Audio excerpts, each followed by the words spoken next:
You're listening to a Frequency Podcast Network production. You might have an assumption about the term deportation. Perhaps it's that it's often done for criminal reasons, or maybe that it's a simple process to just send a migrant back to their country of origin. Well, it's not usually about criminality, and it's definitely not a simple process. Nothing we're discussing today is simple, except for one thing. A few years ago, the federal government pledged to create a program that would allow more migrants to stay in Canada. And when I say migrants, I mean everyone from asylum seekers who crossed at Roxham Road to temporary foreign workers and international students. But over the past 2 years, despite that pledge, the government has deported more people than any government in more than a decade. Now, there is a whole spectrum of political opinion on when, if, and how many migrants Canada should be deporting when resources like housing and healthcare are scarce. But no matter how you feel about it, something's just not working here. How did we end up with the exact opposite of the government's stated aims? Who exactly are the migrants who find themselves at risk of deportation? How much money is all this costing us? And is there a better way?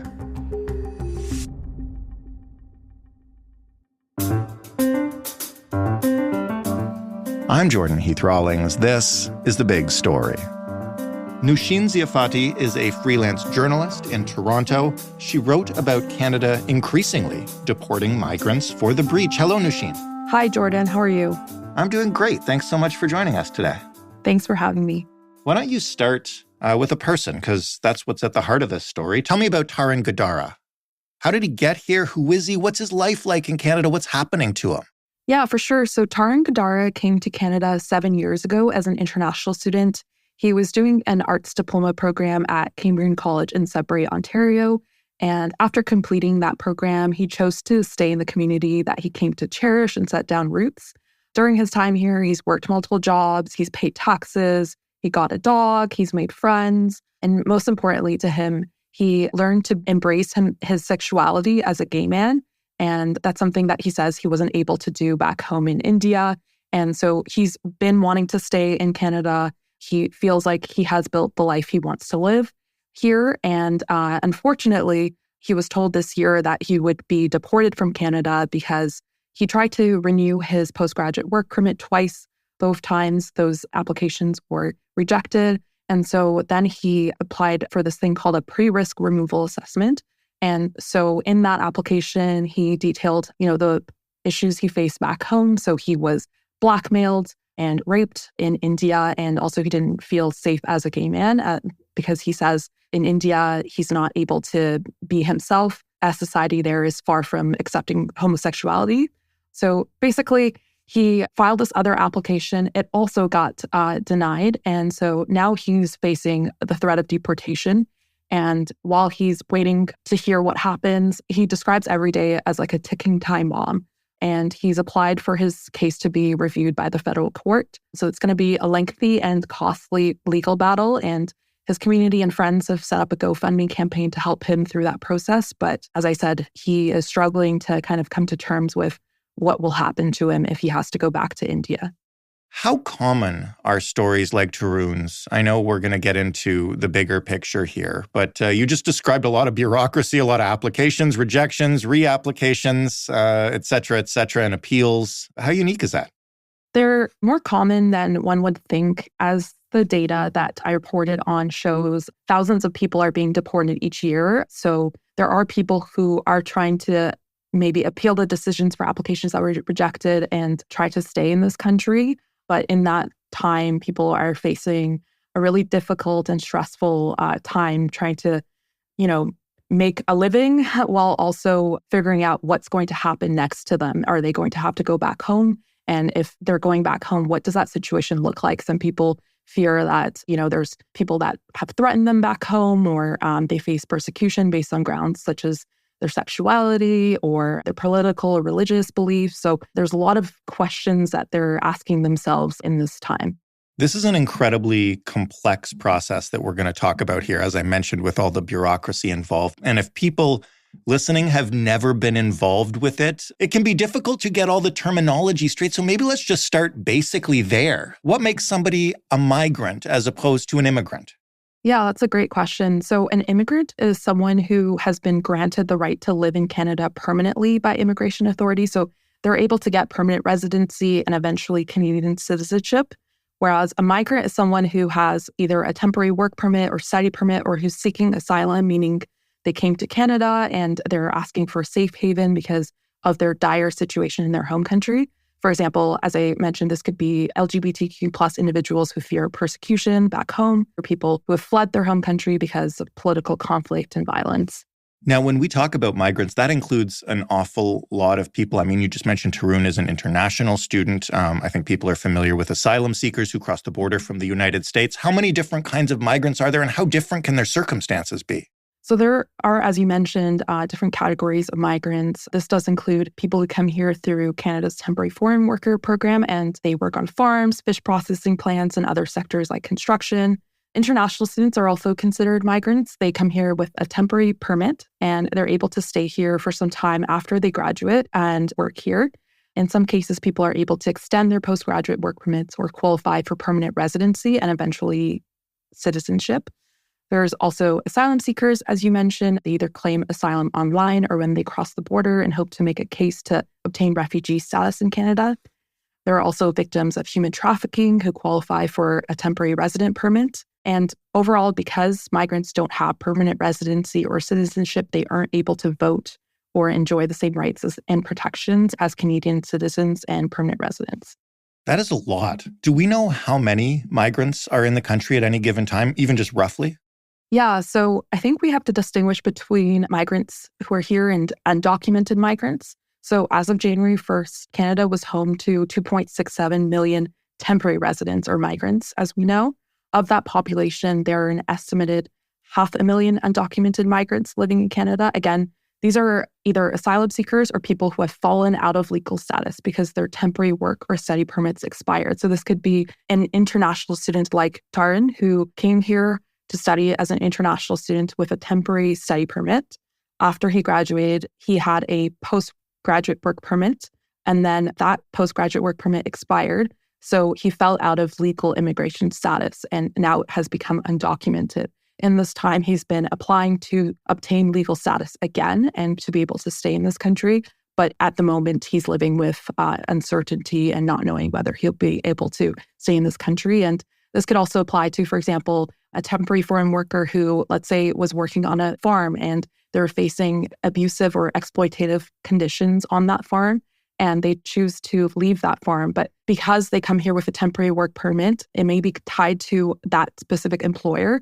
So then they fall out of legal immigration status that way, and they may fear that they'll be deported at any moment because they no longer have that legal status. Speaking of deportation, what is the federal government's chosen position on these undocumented migrants who are in Canada? Do they want them all deported? Do they want them to find a way to stay here? Like, what have they said about how they're tackling this? 500,000 is a lot of people. Yeah, so the government recently said that it's planning a broad and comprehensive program that would allow many undocumented people to stay here and apply for permanent residency. In December, Immigration Minister Mark Miller says he's planning to present this plan to Cabinet in the spring. So we're waiting to see what that plan really entails. In the meantime, migrant advocates are hoping that this will decrease the number of deportations from Canada. They also say that the government should put a pause on deportations while it's drafting this program because some of the same people who would be affected by such a program are currently being deported, and it's coming at a steep cost to taxpayers. At the same time, the government is trying to juggle things like housing and healthcare. And with more temporary residents who are here, there's talk of increased pressure on things like housing and healthcare. So there's a lot that really goes into planning immigration targets each year. So that's currently what they're looking at. And migrant advocates, however, are hoping that this program is broad and clear so that it captures as many undocumented people who are already here, who are already working here, paying taxes and contributing to society. Your piece examined the government's previous approach to migrants and deportations and how, even though, as you mentioned, they are planning, allegedly, this program this spring to keep people in the country, deportations are rising. How much are they rising by, and what does that look like compared with previous years under this government? Yeah, so in the last 2 years alone, we know there were more than 23,000 deportations. So this is the highest number since 2012, when Stephen Harper's government deported nearly 19,000 people in a single year. We know in 2021, Canada deported 7,505 people. This cost about $43 million in taxpayer money. In 2022, we deported 8,297. This cost about $53 million. In 2023, we deported 14,962. This cost about $58 million. So the numbers have steadily increased since 2021. And the reason we decided to look at these specific figures from 2021 is because in December 2021, Prime Minister Justin Trudeau, in a mandate letter to then Immigration Minister Sean Fraser, he asked that the immigration minister look into ways to regularize the status of undocumented people living here and build on existing pilot programs. So, for example, during the COVID-19 pandemic, there were asylum seekers who were working in the healthcare field, and they were filling in key gaps during the pandemic, for example, long-term care homes. And because of their contributions, the federal government decided to propose this program called the Guardian Angels program, and they allowed those folks to stay here and to apply for permanent residency. So basically, the federal government in December 2021 said that it's going to expand on such programs and allow more undocumented people to stay and work here. However, the numbers show that since 2021, the number of people being deported has actually increased, and the amount of money that's being spent is in the millions. So the question is, why is the federal government increasingly deporting people if it's planning to regularize the status or allow more people to be able to qualify for permanent residency?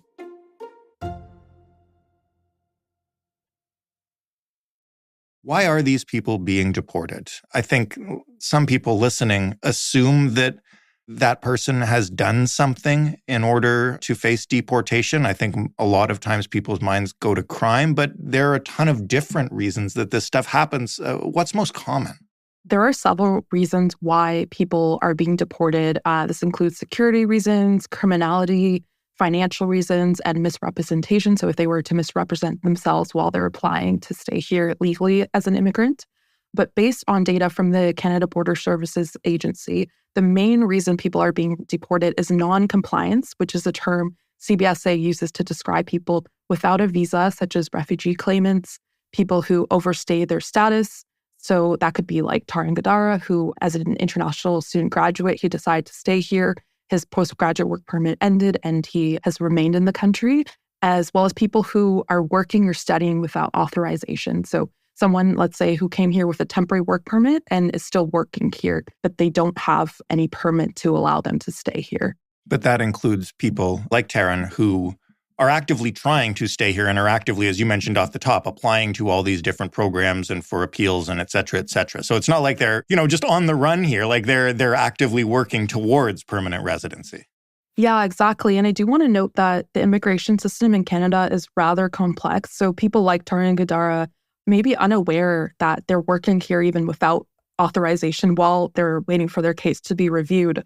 In his case, he was working here while his case was being reviewed, and he didn't know that he wasn't allowed to be working. So he's since stopped working, but it's difficult to understand some of the technicalities of the immigration system. So there are reasons why some people may fall into issues. And, sometimes it's helpful to have an immigration lawyer, but again, that can be costly. So not everyone has access to that. I want to know a little bit more about how confusing and intricate, I guess, for lack of a better term, the system can be. Because I think a lot of people listening think that, okay, you either have your papers and you're good, or you're not and you're breaking the law and you should be deported. But is it black and white like that? And how many people like that just fall through the cracks? Yeah, I think it's hard to really explain unless you really look at the people who are actually in those situations. Right. There are people who come here with a temporary work permit, and let's say they've worked during that time, and then they have children here, and they're born in Canada. So their children become Canadian citizens. And so you'd think that in that situation, the parents would be able to stay here, but sometimes the parents will face deportation orders.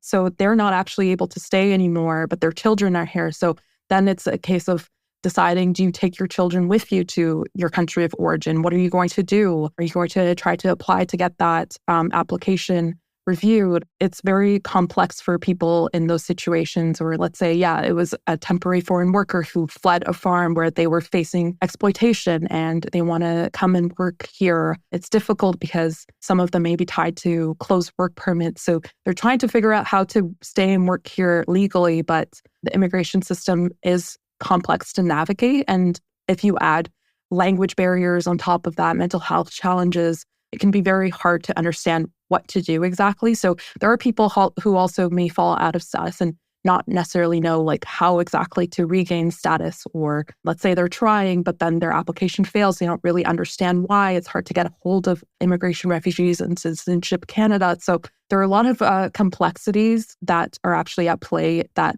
people may not see when they're thinking about undocumented migrants being in the country.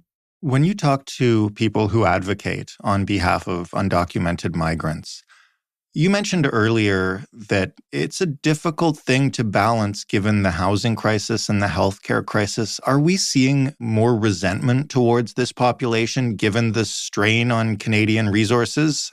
I think for sure we are. And I think advocates would say that that's misplaced criticism. These people are here already. They're already working here. They're already contributing to the country's tax base. If they were to stay, they could continue to contribute to the country's tax base, to the economy, to fill in critical labor gaps, like in healthcare, for example. The advocates I spoke to would say that it's the government's over-reliance on temporary labor that has led to this issue. If we were allowing these people to come here on a permanent resident status basis, they would be able to contribute here and work here, and there would be no issue of having to deport them and spend millions of dollars each year to deport people from the country. However, yes, we do need to think about things like housing. So can we be building more housing in the time that we are allowing more people to come here?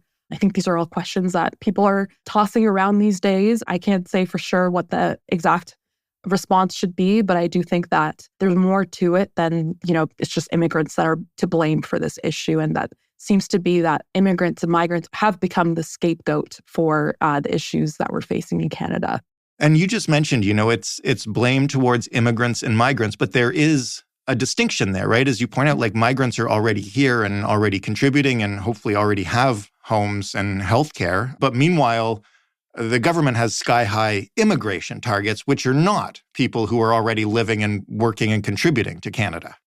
Yeah, so the way that the government sets those immigration targets, it tries to take into account how many people it can support if they were to bring in a certain number each year. I wouldn't say that this necessarily corresponds with the number of temporary residents that are coming here. So, for example, if an asylum seeker tries to come into Canada, this isn't someone that the Canadian government has already accounted for in its immigration targets. So it's a bit complex because they're trying to set immigration targets for permanent residents who are coming here. And then on the side, there may be, asylum seekers coming to the country who are fleeing war or persecution back home. So they also need to think about those folks. Right. But it's difficult because they're setting a specific target and they're trying to keep within those targets.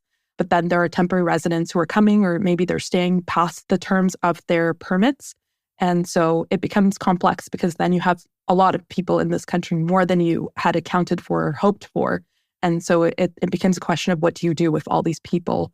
And again, this is something that advocates are saying could be addressed with some kind of broad and comprehensive regularization program that would capture people who are coming here on a temporary basis. They aren't necessarily making the case for more temporary residents to come here, but they're making a case for the ones that are here to be better supported, to be able to access the same rights and protections as permanent residents and Canadian citizens.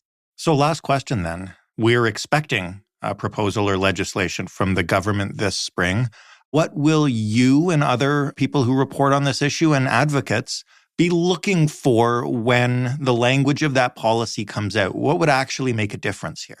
Advocates are proposing that the government stay true to its 2021 commitment to put forward a regularization program that would allow more undocumented people to stay in Canada. They're asking for this program to be broad and clear, so lots of undocumented people who are already in the country will be captured in it and will be able to continue contributing to Canada's tax base, economy, and society. And if that program is broad and comprehensive, we should see the number of deportations go down over time. If it's not for cases like criminality or security grounds where, we actually fear the person being in the country. In those cases, yes, we may still choose to deport those folks. But people who are here who just have fallen out of legal immigration status, those people would then be able to stay and contribute to the country. So basically, what I'll be looking for as a reporter is to see how broad and comprehensive the program really will be, as the government says it will be. So will this only cater to people working in specific industries, as we've seen in the past, like the Guardian Angels program, where it was asylum seekers who were working in healthcare, or people working in construction who had a pilot program dedicated to them that allowed them to apply for permanent residency? Or will this apply to all people, regardless of what industry they're working in? So I'll be looking to see what kinds of people will be accepted, how many people will be accepted, and how long the program will be as well. Noushin, thank you so much for explaining this to us. It's a really complex issue, and I'm glad I'll be better versed in it by the time this policy arrives. Yeah, for sure. Thank you, Jordan, for your time. Noushin Ziafati, writing in The Breach. That was The Big Story. For more, you can head to thebigstorypodcast.ca. As you know, we take feedback, we take suggestions, we take requests. You can give them to us by emailing us at hello@thebigstorypodcast.ca or by calling us and leaving a voicemail 416-935-5935. The Big Story is in any and every podcast player, and of course, it's on your smart speaker. Just ask it to play The Big Story Podcast. Thanks for listening. I'm Jordan Heath Rawlings. We'll talk tomorrow.